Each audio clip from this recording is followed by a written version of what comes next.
Purihin po ang Panginoon. Salamat sa Diyos.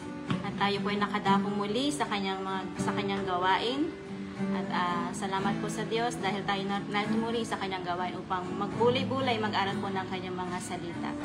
Ang live morning devotion na po ito ay nagmumula po sa DFC Lingko, under po ng DFC Chungli sa pangunguna po ng aming buting pastor, Pastor Jasper Tria. Sige po, bago po tayo dumako sa pag-aaral po ng kanyang mga salita, tayo po muna ay mag-alay ng awiting papuri sa ating Panginoon sa pamagitan po ng mga makalangit na papuri. Hallelujah. Sige po, tayo po ay magsambit ng papuri sa ating Panginoon. Hallelujah. Purihin kayo, Panginoon. Hallelujah. Salamat, O Diyos. Dapat kayo purihin, sambahin, luwalhatiin yung mga pangalan. Hallelujah. Lahat ng papuri ay sa inyo, hindi nagbabago. Buong puso at kaluluwa ang aming pagsamba sa inyo. Lamang iaalay awit nitong buhay, pagsuyo at pagmamahal sa inyo ibibigay. Minsan pa sa umpisa, hallelujah. Lahat ng papuri ay sa inyo, hindi nagbabago.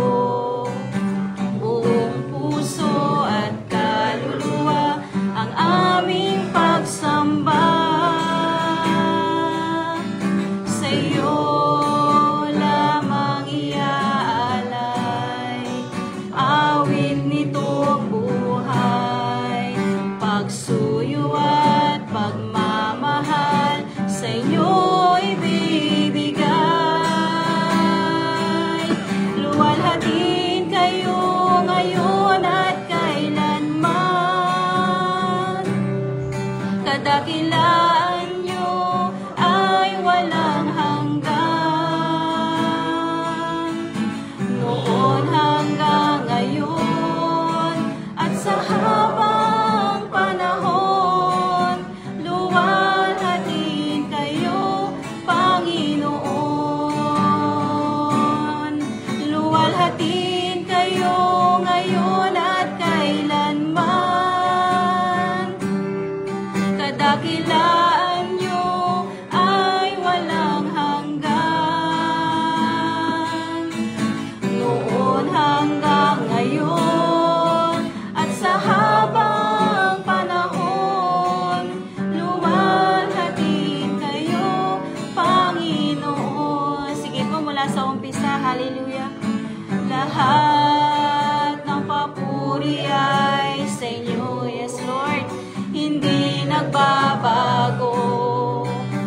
Buong puso at kaluluwa ang aming pagsamba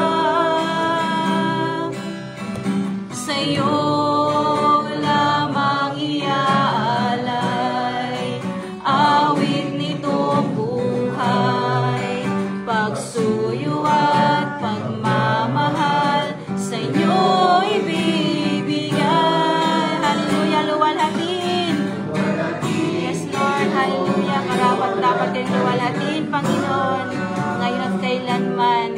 Kadakilaan nyo ay walang hanggan.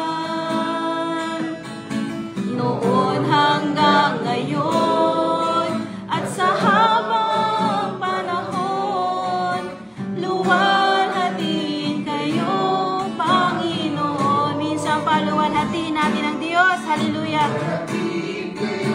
Ngayon at kailanman,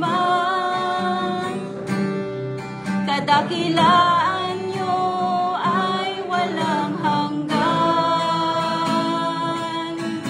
Noon hanggang ngayon at sa habang panahon, hallelujah. Minsan pa, hallelujah.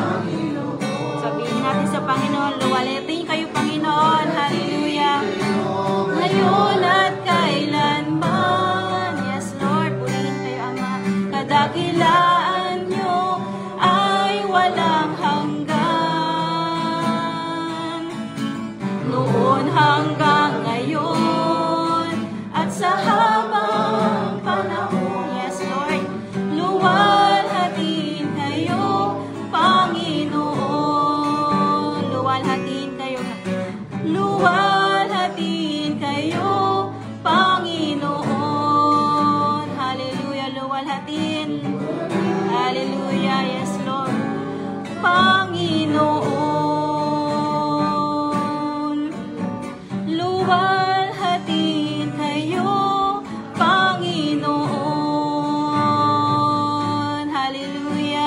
po tayo magbanggit ng awit, papuri, pasalamat sa ating Diyos. Hallelujah. Praise you, Jesus. Salamat, O Diyos. Salamat, Panginoon. Tunay nga po, Panginoon, yung pag-ibig noon hanggang ngayon na hindi nagbabago. Karapat-dapat ang papuri sa inyo at pagluwalhati dahil kayo ay Diyos, napakabuti. Hallelujah. Purihin kayo, Panginoon. Aming Ama, aming Diyos, tunay tapat kailanman. Muli, Panginoon, kami nagpapasalamat, Panginoon, sa isa namang bagong gising, bagong umaga ng punong-punong pag-ibig niyo, Panginoon. Hallelujah. Salamat, O Diyos, dahil dinako niyo kayo muli, Panginoon, sa iyong gawain. Salamat sa buhay ito, Panginoon, Lord. Hallelujah, Panginoon. Tunay nga po, Lord, na without you, Lord, we cannot do nothing, Panginoon. Kaya, Ama, sa mga oras na ito, Panginoon, muli kami nagpapasuri ng ayong mga isip at puso. Ano mang nasumpungan niyo, Panginoon, di po nakakalugod sa inyo, Panginoon. Hallelujah. Dalay sa inyo kayo, Panginoon, yung bagay ko, Panginoon. Patawarin niyo kayo, Panginoon. Inamin po namin kung pagkakasala po namin nagawa sa isip, sa ita, sa gawa. Tulungan niyo kayo, Panginoon. Dalay sa inyo kayo, Panginoon, yung bagay ko, Panginoon, upang maging malinis kami sa inyong harapan.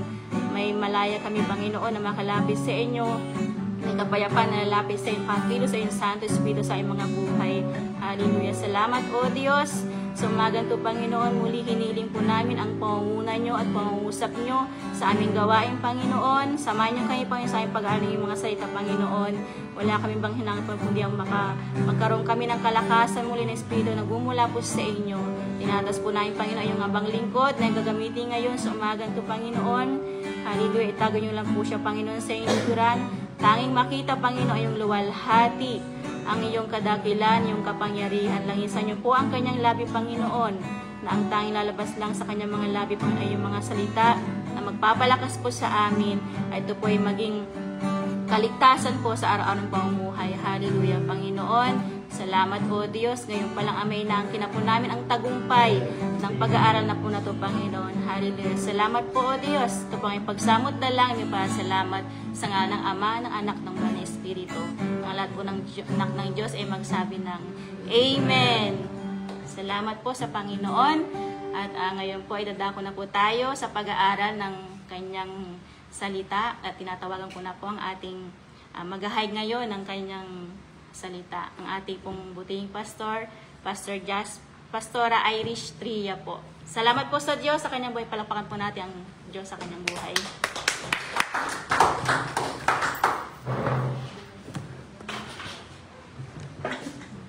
Purihin ang Panginoon. Purihin ang Diyos, ang Ama ng ating Panginoon. Mula po dito sa Door of Faith, Lingko, Taiwan. Muli tayong magsama-sama upang purihin ang ating Panginoong Jesus. Amen po. Salamat sa Panginoon at umasa tayo na sa araw na ito ay araw na kikilos at gagawa muli ang Panginoon sa buhay ng bawat isa sa atin. Sa pamamagitan ng tulong at biyaya ng Panginoon sa atin, kaya natin magagawa iyon. At purihin ang Panginoon, ang araw na ito ay araw ng Panginoon. Kaya salamat sa Panginoon, purihin ang dakilang pangalan ng Diyos. Ngayong umagang ito ay mag-aaral tayo ng salita ng Panginoon sa aklat ng Pilipos. Marahil palagi po natin itong naririnig, pero hayaan po natin na mapagbulay-bulayan po natin ito at ma-remind tayo ng Panginoon, ng salita ng Diyos sa umagang ito. Hallelujah! Salamat sa Panginoon. Aklat ng Pilipos po. Ito'y sulat ni Apostol Pablo para sa mga taga-Pilipos. Pilipos chapter 4, verse 4. Purihin ang Panginoon, Pilipos chapter 4, verse 4. Salamat sa Diyos. Sabi po dito, magalak kayong palagi sa Panginoon. Inuulit ko, magalak kayo sa Panginoon. Minsan pa nga po nating banggitin, magalak kayo lagi sa Panginoon. Iniulit ko, magalak kayo. Purihin ang Panginoon. Ano po bang dahilan bakit hinihimok tayo ni Apostol Pablo na magalak tayo palagi sa Panginoon? Alam niyo po itong aklat ng Pilipos ay isinulat ni Apostol Pablo nung nasa bilangguan po siya. At binigyang diin niya sa sulat na ito ang pagkakaroon ng kagalakan sa Panginoon, kapanatagan, pagkakaisa at pagmamahal sa kapatiran ng mga ng Pilipos. Doon sa iglesia ng Pilipos o mga taga-Pilipos. Ganon din naman sa kapanahunan po natin ngayon. Hinihimok tayo o ipinapamanhik ni Apostol Pablo sa atin bilang mga sumusunod sa Panginoon na kailangan nating magalak sa Kanya palagi. Amen po?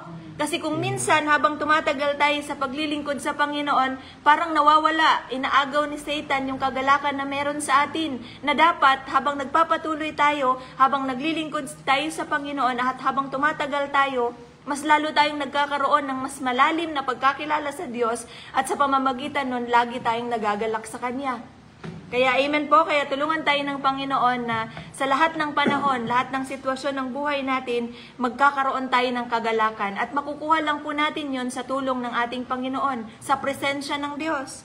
Kaya sabi dito ni Apostol Pablo, magalak kayo palagi sa Panginoon, inuulit ko. Alam niyo po yung sinulat niya ito, nasa bilangguan po siya. Kapag minsan tayo, siguro kung tayo yung nasa kalalagayan niya ay, paano ba ako magagalak? Nasa loob ako ng bilangguan. Nakulong na nga ako. Paano pa ba ako magagalak? Diba po, kung minsan nasa sitwasyon tayo na hindi maganda, nasa sitwasyon ka ng karamdaman, nasa sitwasyon ka na hindi sang-ayon sa inyong kalooban, hindi nasa comfort. Di ba po, wala tayong malaking halaga sa bulsa. Kailangan na kailangan natin. Kung minsan ang hirap-hirap maggalak, kahit lingkod na ng Panginoon. Bakit po? Parang mas naghahari sa atin yung kaisipan na magpo-focus dun sa sitwasyon. Amen po? Pero bilang mga lingkod ng Diyos, mga sumusunod kay Kristo, kinakailangan na sa kahit anong sitwasyon, pangit man o maganda, hindi maaalis sa atin yung kagalakan na mula sa Panginoon. Amen po? Kaya tulungan tayo ng Panginoon na talagang makilala natin ang Diyos ng lubusan.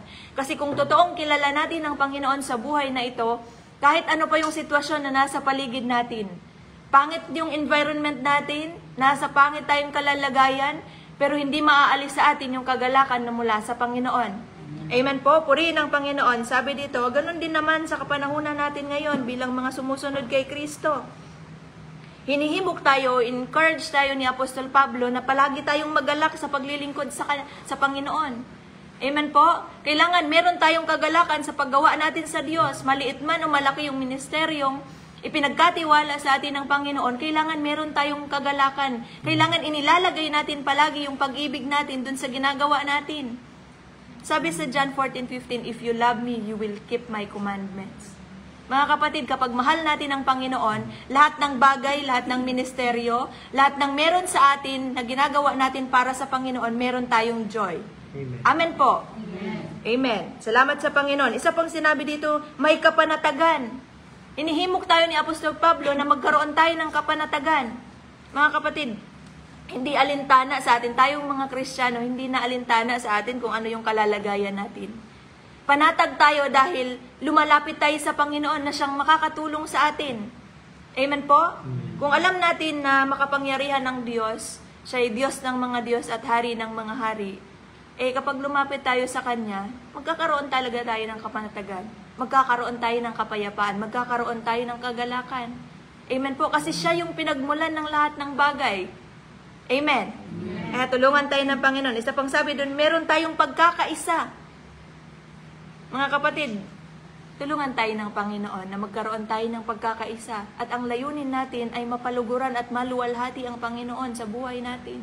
Hindi tayo naglilingkod sa Panginoon para, alam nyo yon, tayo yung nagdudulot ng kaguluhan. Kaya nga sabi ng Panginoon, ang Diyos yung pinagmulan ng kaayusan at tayo din bilang mga lingkod niya, mga anak niya. Magmumula din sa atin yung pagkakaisa sa isang iglesia. Bakit mahalaga po yon? Kung hindi tayo nakikitaan ng pagkakaisa, ibig sabihin, hindi tayo nagmamahalan. Wala sa atin si Kristo. Amen po? Kaya hinihimok tayo ni Apostol Pablo, pangit man o kalalagayan nyo, pangit man yung sitwasyon, hindi man maalwan, meron mang pighati, meron mang karamdaman, magalak pa rin kayo sa Panginoon.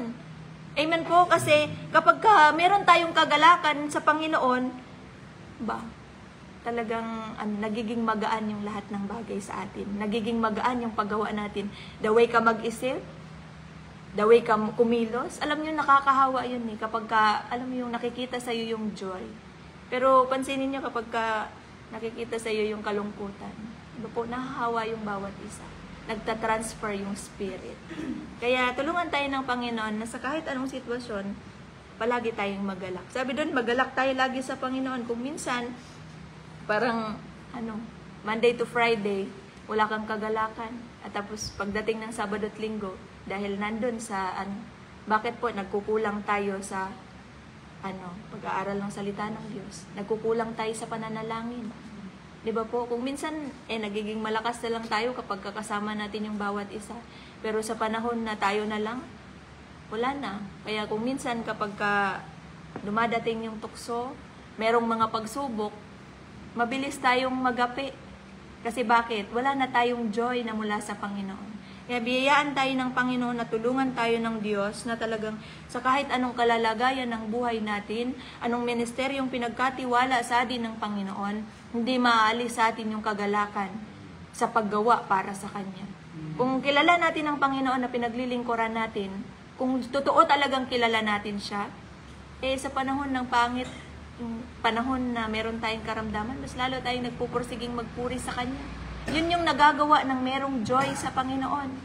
Meron nga tayong laging nababasa na quote, di ba?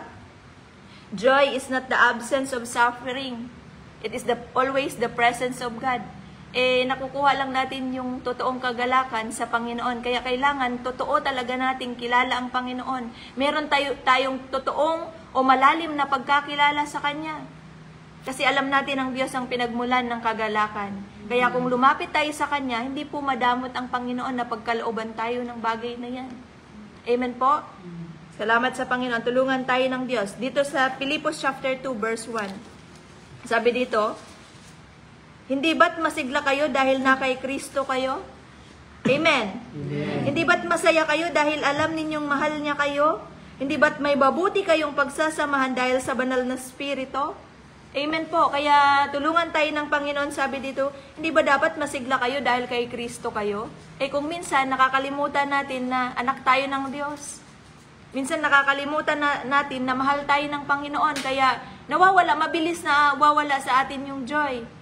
Pero tulungan tayo ng Panginoon na maalala natin palagi na anak tayo ng Diyos. Sabi doon, we are more than conqueror. Higit pa tayo sa mananagumpay. Kaya anumang pagsubok yung pinagdadaanan, parang natural na lang sa atin.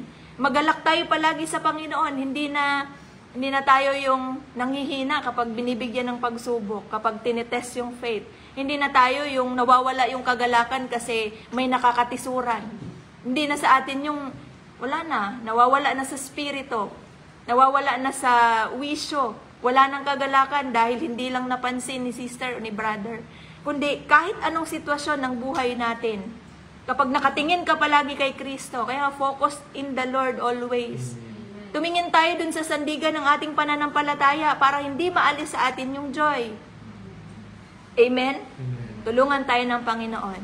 Amen. Papurihin ng Panginoon. Sabi pa dun, Santiago chapter 1 verse 2, sabi dun, magalak tayo sa panahon ng pagsubok. Dahil, sabi dun sa dulo, dahil ito'y nagpapatibay ng ating pagkakilala sa Panginoon. Kung wala tayong pagsubok, hindi tayo sa Panginoon. Kasi alam natin na kapag nasa Panginoon tayo, palaging may test of faith. May laging test of faith. Anong pangako dun sa dulo? Ano daw makakatulong sa atin yun para mas makilala natin ang lubusan ng Panginoon. Kaya magalak tayo. Di ba po? Embrace the pain. Embrace the circumstances. Embrace the struggle. Embrace the problem. Bakit po? Nagdudulot ito sa atin ng mas malalim na pagkakilala sa Panginoon. Amen? Kaya purihin ang Panginoon. Tulungan tayo ng Panginoon. Kung palagi natong inaalala yung mga bagay na ginagawa ng Panginoon sa buhay natin, kaya nga merong isang awit sabi doon, it is good to remember the goodness of God. Ano pang kasunod doon? He saved my soul. He healed my broken body. Kaya kung palagi nating iniisip yung mga bagay na yun na napakabuti po talaga ng Panginoon, gumagawa siya sa buhay ko, kumikilo siya, gumagawa siya ng himala, nagpapagaling siya ng karamdaman. Niligtas niya ako mula dun sa kasalanan, patungo dun sa buhay na walang hanggan. Inahon ako ng Panginoon mula sa dating buhay at ngayon bago na ako sa Kanya. Pinagaling niya ako dun sa karamdaman ko.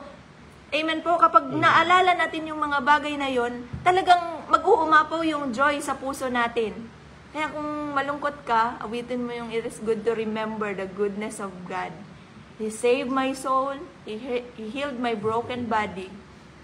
Amen? It is good to remember the goodness of God. Kaya gandang alalahanin yung kabutihan ng Diyos, yung katapatan niya. Amen. Kaya tulungan tayo ng Panginoon. Meron pang binanggit dito sa Salmo, chapter 77, verse 11 hanggang 12.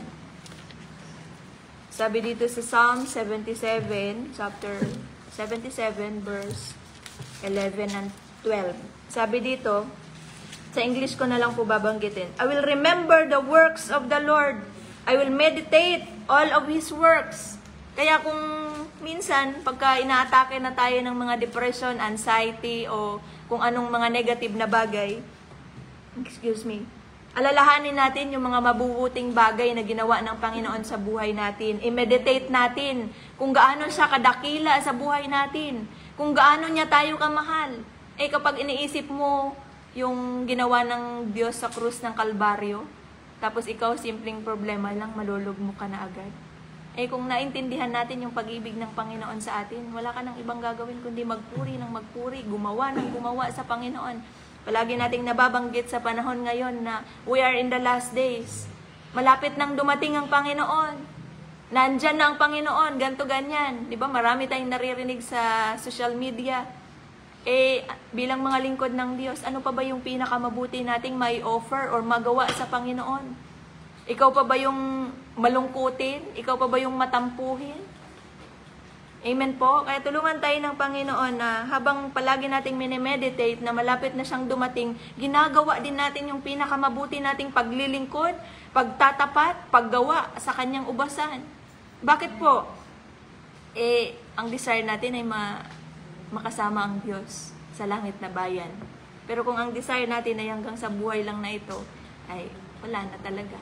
Diba po? Kaya tulungan tayo ng Panginoon na talagang ang nasa ng puso natin palagi, kaya tayo gumagawa sa Panginoon ay para makasama ang Diyos. Amen po? Wala nang masasaya doon, kaya magalak tayo sa Panginoon palagi. Amen po? Meron pang sinabi dito sa Ephesians chapter 3 verse 20. Sabi doon, Ephesians or Efeso chapter 3 verse 20. Sabi dito, purihin natin ang Diyos na makakagawa ng higit pa sa hinihingi o inaasahan natin sa pamamagitan ng kapangyarihan niyang kumikilos sa atin. Purihin natin siya magpakailanman dahil sa mga ginawa niya para sa iglesia na na kay Kristo Jesus. Sabi doon, the Lord, ay purihin natin ang Diyos sa kanyang kahangahangang mga gawa. Mga kapatid, araw-araw ng ating buhay, palaging may ginagawa ang Panginoon. Hindi lang natin minsan napapansin kasi kung minsan kapag pangit yung sitwasyon natin, doon tayo nakafocus. Pero pag palagi nating tinitingnan yung mga mabubuting gawa ng Panginoon sa buhay natin, yung paggising pa lang natin sa umaga, isang malaking pagpapala na yan sa Panginoon para magalak tayo. Kaya nga, di ba merong advertise na, para saan ka ba gumigising? Ano yung advertise? Nescafe? Para sa kape? Nescafe, di ba? Para saan ka ba gumigising? Mga kapatid, tayo bilang mga lingkod ng Diyos, para saan tayo gumigising? Gumigising tayo para kay Kristo. Gumigising tayo ng masaya at nagagalak dahil meron tayong Diyos. Amen po. Kaya yun yung nagagawa kapag kakilala talaga natin ng lubusan ng Panginoon. Paggising pa lang natin sa umaga, na-appreciate na talaga natin na salamat sa Panginoon, meron akong panibagong buhay. Panibagong buhay para magtapat sa Kanya. Panibagong buhay para gumawa sa Kanya. Panibagong buhay para maglingkod sa Panginoon. Kasi ito yung tungkulin ng bawat isa sa atin. Amen. Kaya tulungan tayo ng Panginoon. Hindi tayo gumigising dahil sa Nescafe. Gumigising tayo at nagagalak tayo dahil meron tayong Kristo sa buhay. Kaya yun yung kaibahan. Sabi sa Malakias chapter 3 verse 18, nakikita yung kaibahan ng mga naglilingkod sa Panginoon at sa hindi. Kaya kung minsan kahit na ang pangit-pangit na nung sitwasyon, bakit yan si sister? Bakit yan si brother? Masayang-masaya pa rin, nakangiti pa rin. Alam na natin kung ano yung sagot. Yun yung nagagawa ng merong Kristo sa buhay. Kaya lagayan ng ating tema ngayong taon, paghariin natin si Kristo para hindi natin mapagbigyan yung pagnanasa ng laman. Kapag palaging pinaghahari natin si Kristo sa buhay natin, palagi tayong nagagalak sa Kanya. Amen po? Amen. Kaya tulungan tayo ng Panginoon. Kaya isa pang sikreto para magkaroon tayo ng mas malalim na pagkakilala sa Panginoon at nagagalak tayo palagi sa Diyos, mahalin natin ng lubos ang Panginoon. Kung mahal natin ang Panginoon, meron tayong kagalakan sa paggawa sa Kanya. Higit sa lahat, makikilala natin siya ng lubusan. Kaya tulungan tayo ng Panginoon, ang Diyos lang yung nakakapag-satisfy sa atin. Ang Diyos lang yung kasapatan natin, siya lang yung contentment natin, at siya lang yung makakapagpuno sa mga puso natin. May mga longing yung puso natin na hindi mapupunuan ng isang tao, pero alam natin kapag lumapit tayo sa Panginoon, siya yung magpupuno nito. Kaya purihin ang Panginoon, salamat sa Diyos. Mga kapwa ko, kamanggagawa, mga lingkod ng Diyos, mga kapatid, hinihimok tayo ni Apostol Pablo na palagi tayong magalak sa Panginoon. Inulit pa nga niya, sabi niya, inuulit ko, magalak kayo palagi sa Panginoon. Kaya ang sikreto, mahalin natin ng lubos ang Panginoon. Kilalanin pa natin siya para ang kagalakan na ibinibigay sa atin ng Panginoon ay mararanasan natin palagi. Amen po, kaya purihin ang Panginoon, salamat sa Diyos. Tayong lahat ay manalangin sa Panginoon at tulungan tayo ng Panginoon na talagang maalala nating palagi. Panginoon, sa panahon na hindi ko maunawaan yung sitwasyon, palagi ako magtitiwala sa inyo. At higit sa lahat, Panginoon, magagalak ako palagi sa inyo. Hallelujah. Tayong lahat ay manalangin naman naming Diyos. Lahat ng papuri at pagluwalhati ay nararapat sa inyo, Panginoon. Hallelujah, Jesus. Glory to God. Maraming salamat sa inyo, Panginoon, sapagkat kayo'y Diyos na dakila. Kayo'y Diyos na tapat. Kayo'y Diyos na hindi nagbabago. Hallelujah. Tulungan nyo kami sa buhay na ito, Panginoon, na palagi naming maunawaan at makilala kayo ng lubusan, Panginoon. Para sa lahat ng panahon, sa lahat ng sitwasyon, nagagala kami palagi, Panginoon, sa paglilingkod namin sa inyo. Hallelujah. Tulungan nyo pa po kami, Panginoon, na mas mahalin pa namin kayo ng lubos. Hallelujah. Glory to Jesus. Biyayaan niyo po kami, Panginoon, ng karunungan. Biyayaan niyo kami ng kaunawaan, Panginoon, na talagang magnasa kami palagi, Panginoon, na kilalanin kayo. Magnasa kami palagi, Panginoon, na mas mahalin pa kayo, O Diyos. Hallelujah, Jesus. Purihin kayo, Panginoon. Salamat sa inyong mensahe sa umagang ito. Tulungan niyo ito, Panginoon, na tumimo sa aming mga puso. Maitanim namin, Panginoon, sa pinakamatabang bahagi ng aming pagkatao, Panginoon, para hindi ito maagaw ng kaaway sa amin, O Diyos. Hallelujah. Alam namin, Panginoon, hindi kayo madamot. Kayo, Diyos, na nagbibigay. Hallelujah. Your grace is sufficient for us, Panginoon. Kaya magpapatuloy kami, magagalak kami, Panginoon. Higit sa lahat, Panginoon, mahalin namin kayo ng lubos, O Diyos. Purihin kayo sa araw na ito. Ang araw na ito, Panginoon, ay para sa inyo. Kaya sa mga oras po na ito, Panginoon, habang kami naghahanda, Panginoon, para sa Sunday service mamaya, Panginoon, tulungan niyo kami, lububan kami ng iyong santo at makapangyariang banal na spirito. At palagi pa kaming gagawa, ilalagay namin palagi ang aming pag-ibig dun sa mga gagawin namin, Panginoon, para sa inyo. Dahil alam namin, Panginoon, ito'y makakapagbigay lugod sa inyo. Higit sa lahat, Panginoon, ang may offer po namin, Panginoon, itong buhay na ito, Panginoon, maging handog na buhay, banal at nakakalugod po sa inyong harapan, O Diyos. Salamat sa inyo, Panginoon, lahat ng papuri, lahat ng pagluwalhati, Panginoon, ay nararapat po sa inyong dakilang pangalan, sapagkat kayo'y Diyos na mabuti, sapagkat kayo'y Diyos na karapat-dapat sambahin. Hallelujah. Kaya tulungan nyo rin po kami, Panginoon, na talagang sambahin namin kayo sa Espiritu at sa katotohanan. Purihin kayo, Ama. Magagalak kami palagi sa inyo. Sa inyo po ang papuri sa pangalan ni Jesus. Sa pangalan ni Jesus. Amen and amen. Sa Diyos po ang papuri, purihin po ang Panginoon. God bless po sa bawat isa.